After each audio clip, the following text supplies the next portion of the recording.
Hey there, my name is Suscovich with Farm Marketing Solutions. Today's video we're going to talk about the hidden cost of chicken feed, one of those things you don't necessarily think about when you're figuring out your price per pound, or maybe you do and you're smarter than I am, but this is one of the things that I didn't account for in my initial budgeting, and I want to talk about it in today's video.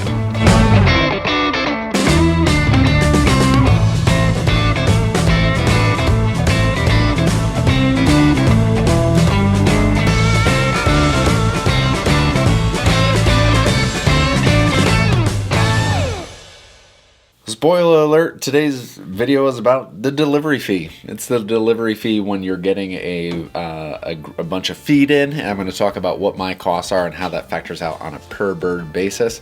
But with my delivery fee, it may seem very upfront, but it's just one of those things that you have to factor in. When you're in farming, you're playing a game of small margins, and anywhere you can tweak the process is going to pay dividends for you as you start to grow. Now, at the scale I'm operating at, I get a 1 ton pallet of 40 50 pound bags, which equals 2,000 pounds, which is a 1 ton pallet of chicken feed, which cost me $101 to get delivered from my feed supplier.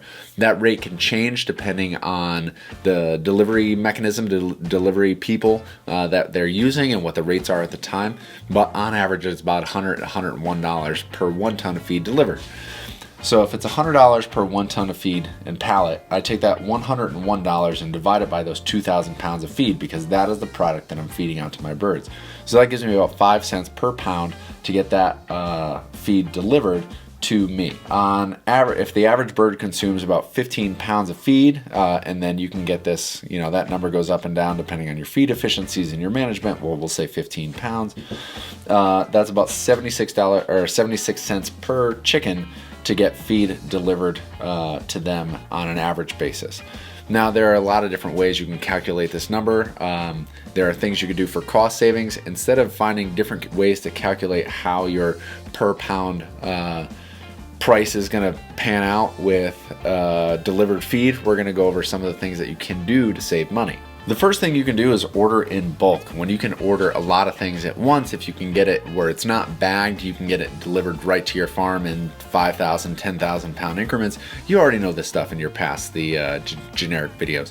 But ordering in bulk, even that $100 to get an entire pallet, 2,000 pounds of feed, if that works for the scale that you're at, factor that in versus the gas it takes you to drive into town, buy individual bags of feed at a relatively higher retail rate, and then drive them back to your farm. So you have your time, your gas, and then the feed itself at a different retail rate, where if you can connect with a bunch of chicken growers in your area and say you're at a smaller scale and you're not ready to order 2,000 pounds of feed, you can order a bunch and then resell it to your neighbors so that you're all sharing that cost and that time, and it may be cheaper for you in the long run.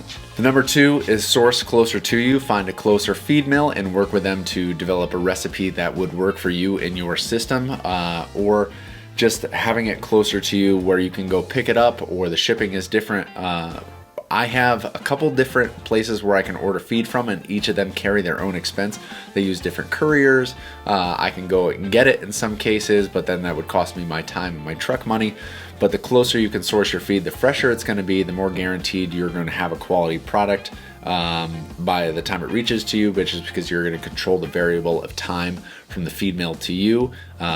Local doesn't always mean good, it just means closer. We're going to go on to number 3, which I kind of already mentioned. Now, the collaborate, number 3, that's again working with other people in your area to buy either food or bedding or grit, whatever your inputs are that you buying in to feed your livestock or your farm. When you can network with other farmers and be open and have data on what you need and what you can expect to use, you can bring that to the other farmers, see what their costs are, and then network with them to find a supplier who is willing to do a bulk drop off that you guys can partition off, and maybe getting started pullets at the beginning of the year, maybe getting feed, maybe getting a truckload of bedding in.